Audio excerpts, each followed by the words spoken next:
tell there are still about 3 cars that are stuck in this water. And this is what we've seen all morning long, from last night through this morning. Cars getting stuck in this stretch of roadway right here. This is the only section of Boca Chase Drive that is flooded, but it's also the only way in and out of this neighborhood. So all morning long we've seen people have to make that decision whether to chance it and drive through or turn around and go back home. Again, we've seen about half a dozen cars get stuck this morning alone. And one man we spoke to, he tried to take the grass to avoid the floodwaters. Well, he ended up getting stuck anyway.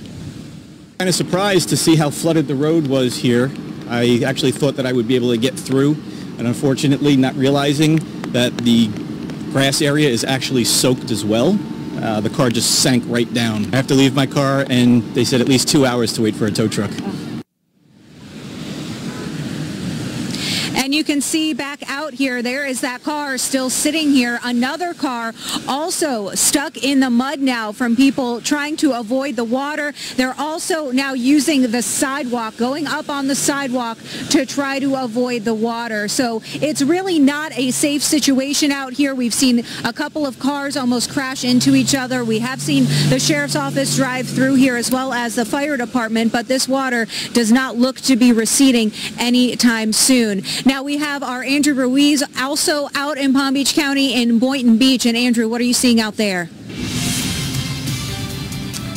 Well, this area tends to see some flooding during heavy rains, hurricanes, and tropical storms. And you can see right behind me that it is pretty significant. This is on the corner of Piper's Glen Boulevard and Jog Road, just in front of the Westchester Country Club. There are people who are worried about the safety hazards this poses, especially to those who live inside the neighborhoods.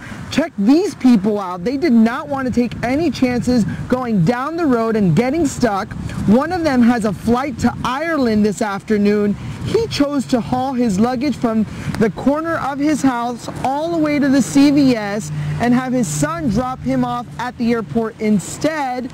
Now, some were a little braver than he was, but the risk came with some setbacks as some had to be towed out of here. Well, it was flooded halfway up our street. I called my friend who lives in the development.